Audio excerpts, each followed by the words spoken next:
Welcome back दोस्तों। आज मैं 2023 की Telugu mystery thriller movie Anveshi को एक्सप्लेन करूंगा। तो मूवी शुरू होती है जंगल के बीच एक छोटे से गांव से, जिसका नाम मेरे डुकोना होता है।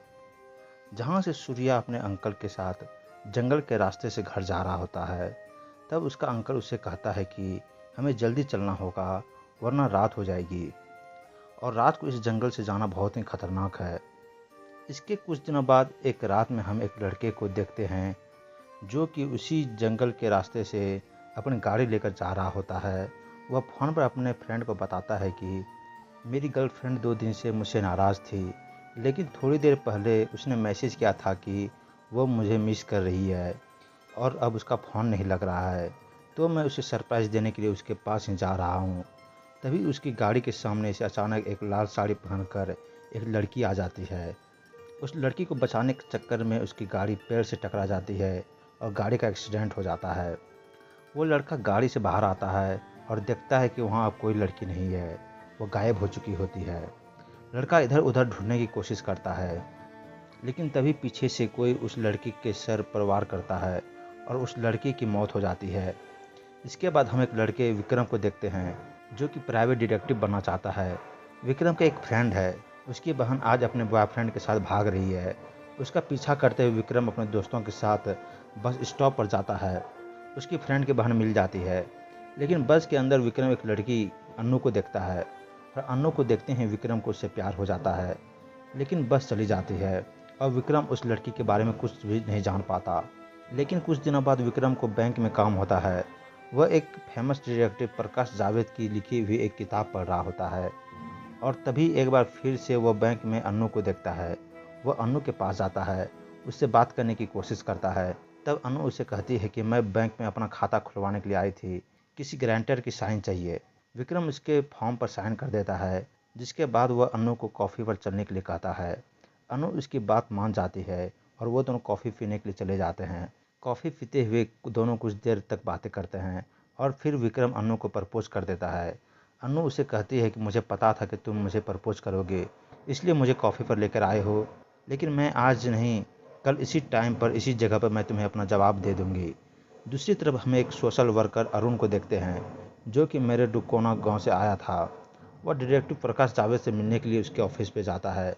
अरुण डिटेक्टिव को बताता है कि हमारे गांव में कुछ महीने पहले एक हॉस्पिटल में शॉर्ट सर्किट से आग लग गई थी, जिसमें हॉस्पिटल के डॉक्टर के साथ कुछ लोगों की मौत हो गई थी।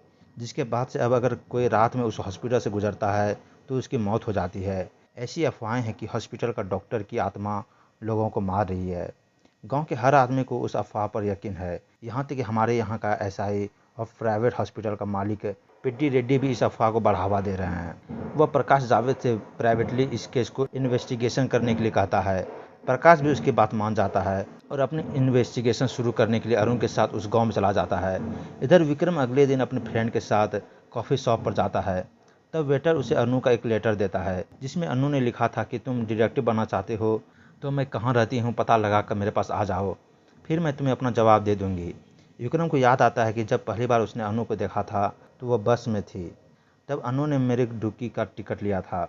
विक्रम तुरंत अपने दोस्तों के साथ बस में बैठकर मारे डोको जाने लगता है। रात हो जाती है और दोनों अनु के गांव जाने के लिए जंगल के बीच उसी रास्ते से गुजर रहे होते हैं और दोनों हॉस्पिटल के सामने पहुंचते हैं। दोनों को अजीब अजीब से आवाज़ें सुनाई देती है। विक्रम का फ्रेंड डर रहा होता है।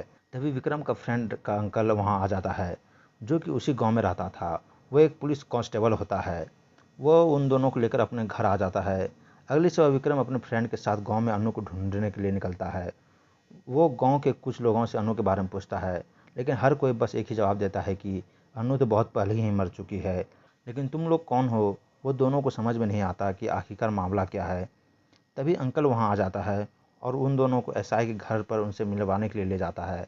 और हमें यहाँ पता चलता है कि एसआई की बेटी का नाम भी अनु है, और गांव वाले जिस अनु की बातें कर रहे थे उसकी हॉस्पिटल में आग लगने की वजह से मौत हो गई थी, और अफवाहें हैं कि डॉक्टर अनु की आत्मा ही लोगों को मार रही है।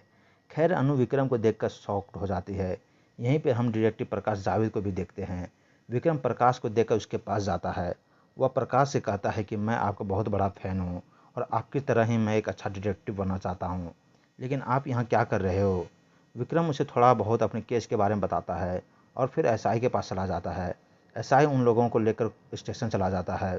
प्रकाश उससे केस के बारे में पूछता है, आखिरकार आपको क्यों लगता है कि अनु की आत्मा ही लोगों को जान ले रही है, और अनु की आत्मा ने उस लड़के भरत को भी मारा था। एसआई कहता है कि गांव वाले ने अनु की आत्मा को हॉस्पिटल के आसपास टहलते हुए देखा है और आप भी आत्मा से होशियार रहना। खैर, रात में पूरे गांव में एक नाटक होता है जिसमें एक लड़का सागर राधा के भेष में परफॉर्म कर रहा होता है। नाटक देखने के लिए अनु भी आई होती है। यहाँ पर अनु और विक्रम के बीच थोड़ी सी रोमांटिक बातें होती है। खैर, अगली सुबह हॉस्पिटल के बाहर सोशल वर्कर अरुण की लाश मिलती है और एक बार फिर से लोगों को यकीन हो जाता है कि अरुण को अनु की आत्मा ने मारा है, क्योंकि अरुण हॉस्पिटल के बारे में कुछ ज़्यादा ही छानबीन कर रहा होता है। बस दो ही लोग थे जिन्हें आत्मा वाली बात पे भरोसा नहीं होता है, एक डिटेक्टिव प्रकाश और दूसरा विक्रम। अगली रात विक्रम और उसका फ्रेंड अंकल के घर पर होते हैं। तभी अनु उनके पास आती है। वो विक्रम से कहती है कि मेरे पापा को हार्ट अटैक आया है। विक्रम तुरंत अनु के साथ उसके घर जाता है। वह एसआई को लेकर जंगल के उसी रास्ते से रात में पेड्डी रेड्डी के प्राइवेट हॉस्पिटल में जाने लगता है। अनु डर के मारे उसे मना करती है, लेकिन फिर भी विक्रम एसआई को लेकर उसी रास्ते से हॉस्पिटल पहुंच जाता है। अगले कुछ दिनों तक हॉस्पिटल में एसआई का इलाज चलता है और इस दौरान अनु और विक्रम एक दूसरे के बहुत ही नज़दीक आ जाते हैं। खैर, एक दिन विक्रम हॉस्पिटल में होता है। तब वह हॉस्पिटल में प्रकाश जावेद को भी देखता है। विक्रम के पूछने पर जावेद उससे कहता है कि मैं इस हॉस्पिटल का चेयरमैन पेड्डी रेड्डी से मिलने के लिए आया हूँ। कल तक मेरा यह केस पूरी तरह से सॉल्व हो जाएगा और सबको पता चल जाएगा कि उस हॉस्पिटल के सामने लोगों की मौत कैसे हो रही है। इसके बाद प्रकाश जावेद पेड्डी रेड्डी से मिलने के लिए उसके केबिन में जाता है। वो दोनों कुछ देर तक बातें करते हैं और थोड़ी देर बाद प्रकाश जावेद वापस आने लगता है। तब विक्रम देखता है कि पेड्डी रेड्डी का एक आदमी दास भी प्रकाश का पीछा कर रहा है। यह देखकर विक्रम उन दोनों का पीछा करने लगता है, लेकिन जैसे ही विक्रम हॉस्पिटल के सामने पहुंचता है तो देखता है कि हॉस्पिटल के सामने प्रकाश जावेद की लाश पड़ी हुई है। ये देखकर विक्रम भी शॉक्ड हो जाता है। उसे भी नहीं पता चलता है कि आखिर डिटेक्टिव को किसने मारा, लेकिन अब उसका पूरा शक पेड्डी रेड्डी और उसके आदमी दास पर होता है। अगले दिन एसआई भी हॉस्पिटल से घर वापस आ जाता है। तब विक्रम उससे पूछता है कि आखिर उस जले हुए हॉस्पिटल की कहानी क्या है और लोग उस अनु हॉस्पिटल के नाम से क्यों बुलाते हैं। इसके बाद एसआई उस हॉस्पिटल की कहानी बताना शुरू करता है और इसी के साथ मूवी फ्लैशबैक में चली जाती है, जहां हम शिवा सुब्रमण्यम नाम से एक आदमी को देखते हैं जिसने कि इस हॉस्पिटल को शुरू किया था। उसकी एक बेटी थी अनु। दरअसल सुब्रमण्यम इस गांव का रहने वाला था। बिजनेस की वजह से वह अमेरिका में सेटल हो गया था, लेकिन वह अपने गांव वालों के लिए कुछ करना चाहता था। वह अपनी बेटी अनु के साथ अपने गांव वापस आकर अपने फ्रेंड पेड्डी रेड्डी से मिलता है और पेड्डी रेड्डी एक प्राइवेट हॉस्पिटल चलाता था और इलाज के नाम पर जमकर पैसा लेता था। सुब्रमण्यम पेड्डी रेड्डी की हेल्प से अपने गांव में उस हॉस्पिटल को शुरू करता है, जिसके बाद अनु उस हॉस्पिटल में गरीबों की मुफ्त में इलाज करना शुरू कर देती है और सब कुछ अच्छा चल रहा होता है। गांव वाले भी बहुत खुश होते हैं, लेकिन एक दिन हॉस्पिटल में आग लग जाती है जिसमें जलकर डॉक्टर अनु की मौत हो जाती है और सब कुछ खत्म हो जाता है। कुछ दिनों बाद एक रात गांव का एक लड़का सूर्या अपने अंकल के साथ जंगल के रास्ते से घर जा रहा होता है। तब पहली बार उन लोगों ने डॉक्टर अनु की आत्मा को हॉस्पिटल के बाहर घूमते हुए देखा था और धीरे धीरे यह अफवाह पूरे गांव में फैल गई थी। खैर, अब प्रेजेंट डे में विक्रम भी उस आत्मा की सच्चाई का पता लगाने का फैसला करता है और अपनी इन्वेस्टिगेशन शुरू कर देता है। वह पुलिस स्टेशन जाता है और चुपके से एसआई के ऑफिस में जाकर हॉस्पिटल की इन्वेस्टिगेशन फाइल को देख लेता है। इसके बाद वह गांव में अरुण के सबसे खास दोस्त सागर से मिलने के लिए जाता है। सागर उसे बताता है कि अरुण बहुत ही अच्छा लड़का था। वो तो किसी भी तरह गांव की हर प्रॉब्लम को सॉल्व करके सुकून से रहना चाहता था। इसके बाद वह पेड्डी रेड्डी की सच्चाई भी विक्रम को बताता है। दरअसल पेड्डी रेड्डी जिला परिषद चुनाव लड़ना चाहता था, लेकिन अरुण को शक था कि पेड्डी रेड्डी ने ही हॉस्पिटल में आग लगाई थी, क्योंकि अनु अपने हॉस्पिटल में फ्री इलाज कर रही थी। इसलिए पेड्डी रेड्डी के प्राइवेट हॉस्पिटल में बड़ा नुकसान हो रहा होता है। यह सब कुछ जानने के बाद विक्रम का शक पेड्डी रेड्डी के ऊपर और भी बढ़ जाता है। वह पेड्डी रेड्डी के पास जाता है और उसे पूछता है कि अरुण और आपके बीच में अक्सर झगड़े होते थे, कहीं अरुण की मौत के पीछे आपका हाथ तो नहीं है। पेड्डी रेड्डी एक बार फिर से उससे कहता है कि हमारा झगड़ा होता था, लेकिन मैंने उसे नहीं मारा, अनु की आत्मा ने मारा है। वह विक्रम को भी अनु की आत्मा से संभल कर रहने के लिए कहता है। अगले दिन विक्रम अनु के साथ मंदिर से वापस आ रहा होता है। तभी रास्ते में उन्हें एक औरत मिल जाती है। अनु विक्रम को बताती है कि इनकी बेटी मेरी हॉस्पिटल में नर्स का काम करती थी और जिस दिन हॉस्पिटल में आग लगी थी उस दिन के बाद से मेरी गायब है, लेकिन वह अब भी रोज़ उन्हें कॉल करती है विक्रम उनसे पूछता है कि हॉस्पिटल में मैरी के अलावा कितने लोग काम करते थे। तब अनु उसे शिवा के बारे में बताती है, जो कि अब पेड्डी रेड्डी के हॉस्पिटल में काम करता है। विक्रम शिवा से मिलने के लिए जाता है।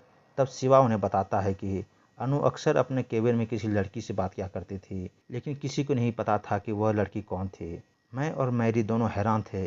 इसके अलावा अनु का एक बॉयफ्रेंड था जिसका नाम भरत था, जिसे अनु की आत्मा ने ही कुछ दिनों पहले हॉस्पिटल के बाहर मार डाला था।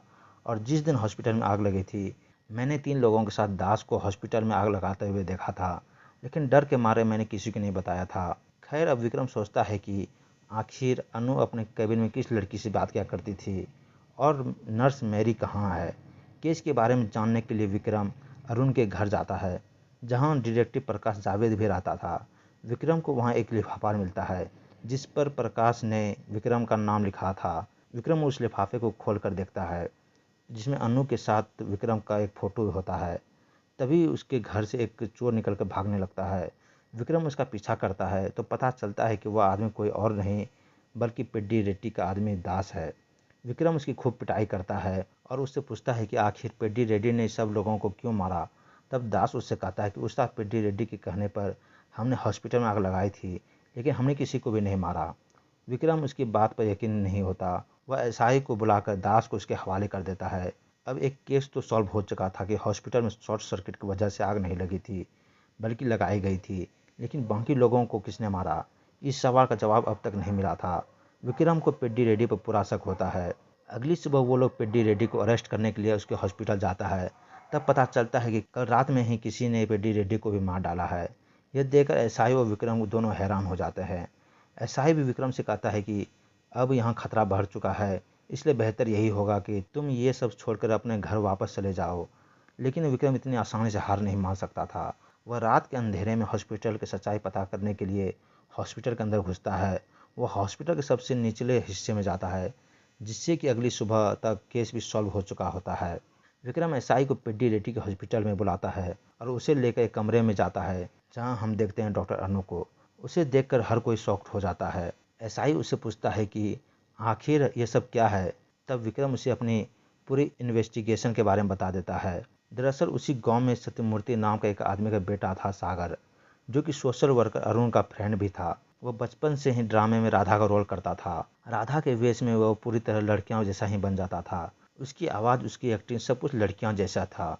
जब वो स्टेज पर होता था सब लोग तालियां बजाते थे, लेकिन बाद में लड़की बनने की वजह से हर कोई उसका मजाक उड़ाता था। और एक दिन वह अनु के हॉस्पिटल में अपना इलाज करवाने के लिए आया था। जब अनु को इसके बारे में पता चलता है, तब अनु ने उसके टैलेंट की बहुत तारीफ की थी। धीरे धीरे उन दोनों के बीच में दोस्ती हो गई थी और अपनी केबिन में अनु उसके साथ घंटों बैठकर बात किया करती थी। अनु उसे बस अपना दोस्त मानती थी, लेकिन सागर उससे प्यार करने लगा था। और एक दिन सागर अनु के पापा के सामने ही उसे शादी के लिए प्रपोज भी कर देता है।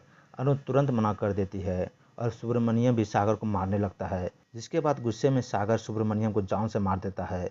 नर्स मैरी उन्हें बचाने के लिए आती है।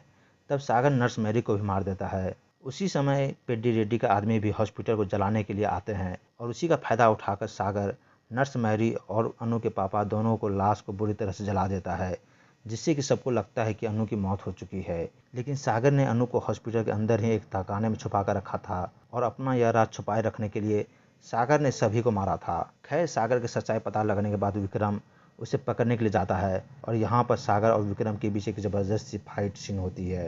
आखिरकार विक्रम उसे पकड़ लेता है। वह सागर को जान से मार देता है। कुछ दिनों बाद डॉक्टर अनु भी पूरी तरह ठीक हो जाती है और अपना हॉस्पिटल फिर से शुरू कर देती है। विक्रम का काम भी अब खत्म हो चुका था। एसआई ने अपनी बेटी अनु की शादी विक्रम से करवाने के लिए मान जाता है और वादा करता है कि मैं कुछ दिनों बाद तुम्हारे घर आकर शादी की बात करूंगा। जिसके बाद विक्रम भी अपने फ्रेंड के साथ वापस अपने घर जाने के लिए बस में बैठकर जाता है और इसी के साथ यह मूवी ख़त्म हो जाती है। तो दोस्तों, वीडियो अगर अच्छी लगी हो तो वीडियो को लाइक, कमेंट और चैनल को सब्सक्राइब ज़रूर कीजिए। तब तक के लिए धन्यवाद।